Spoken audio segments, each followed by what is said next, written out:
The High Court in London is to hear a case over the use of uranium-enhanced weapons by US-led forces during the infamous Iraqi battle of Fallujah back in 2005. This following a number of reports alleging their use was much more widespread than originally thought. Well, let's now talk to Christopher Busby. He's the co-author of two such reports and a visiting professor at the School of Biomedical Studies, the University of Ulster. And Christopher, thanks very much indeed for joining us. Before we start, I would just like to give a warning that we will be showing some images during this interview that some viewers may find disturbing. Before we talk about your latest investigation, can you just remind us what you found in the first study you carried out? Yes, the first study was an epidemiological study, and we found extraordinarily high levels of cancer, very high levels of birth defects, and we also find a change in the sex ratio, in the ratio of boys to girls, which appeared to begin after the Battle of Fallujah in 2004. But we didn't look for any of the causes.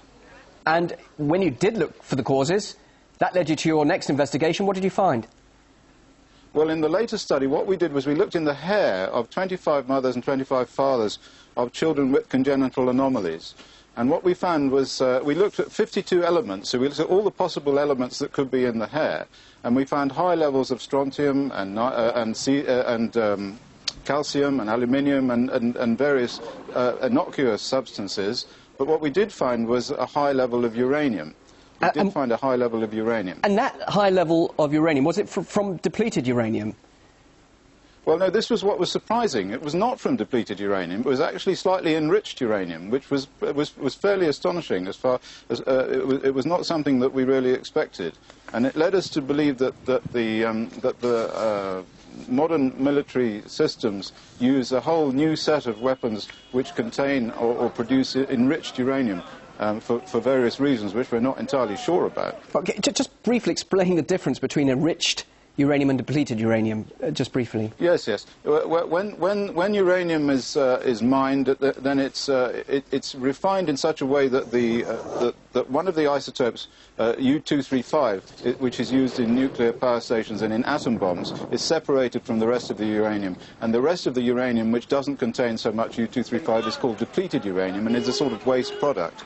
The other sort is the sort that's used in atom bombs and in nuclear power stations, and this is the sort that we found in the environment of Fallujah, in the soil, in the water, and also in the hair of these parents of the children with congenital anomalies. And we believe this is the cause of the cancer increases and the congenital anomalies and the other genetic effects that we found in the earlier study. Of course, the question is then, where did this enriched uranium come from?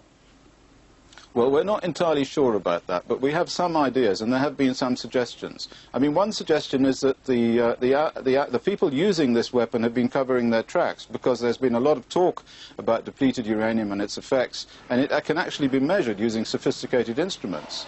And so if you use slightly enriched uranium or natural uranium, then you cover your tracks, and then you cannot be sued afterwards when people come along and make measurements. That's one possibility. We did find patents which showed the existence of a whole new type of uranium weapon, not like the ones that used to be used where they just fired projectiles at tanks or tank battles. We found patents for directed charge weapons and a new type of explosive which contains uranium powder mixed in with explosives in order to cause a very powerful directed charge. And this is an anti-personnel weapon, which answers the other question, why they would have used such a thing in Fallujah, because there were no tanks in Fallujah. So that's one possibility. But another possibility is that a new weapon altogether has been developed, which is a kind of neutron bomb, which uses deuterium, heavy hydrogen, dissolved in uranium and generates neutrons through cold fusion. This is really a science fiction possibility, but it is a possibility. But it seems to me that both have the same effect, really. Both are just as damaging as each other. And what you're implying here is that they're saying, no, we didn't use depleted uranium, to the question, did you use that? But in fact, that was a way of covering up the fact that they used enriched uranium. Yes, I think this is the most reasonable suggestion myself. Many of the NGOs in the world have been busily trying to have the depleted uranium weapons banned, and of course that's quite right. They should be banned because they cause all these effects.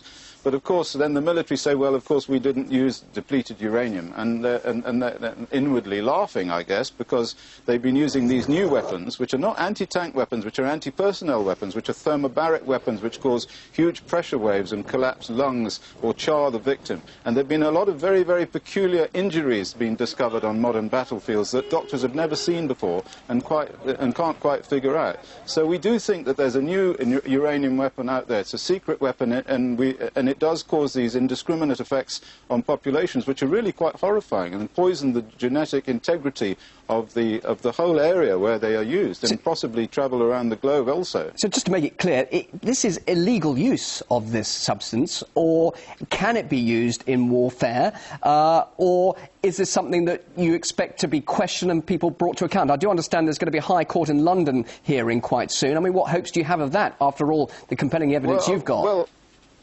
Well, I'm fully behind any sort of court action to bring the people who use this material to justice. I think there's been a tremendous cover-up of the use of this stuff because the people who are using it are perfectly aware that it's a kind of poison gas that has a delayed effect. Now, you're not allowed to use poison gases in modern warfare under all sorts of conventions, and it is easy to argue in court that this is a kind of poison gas. It has indiscriminate effects. These effects are not immediately apparent, but they're much more terrifying for that because they echo down the whole generations of the people who have been exposed. And these are not people who are combatants, these are people who are non-combatants who live in the area, but also the troops themselves. I mean, we know that the Americans, the Gulf War veterans, have got a high level of congenital malformations in their own children, but the urine measurements that have been made on them show no depleted uranium. So the idea that these congenital malformations have been caused by uranium has been discounted, and this needs to be revisited. Well, I'm sure what you've been telling us about is going to cause quite an impact. In the meantime, thank you very much indeed, Christopher Busby, for joining us live there. Biomedical Studies Department, University of Ulster. Thank you very much indeed. Thank you.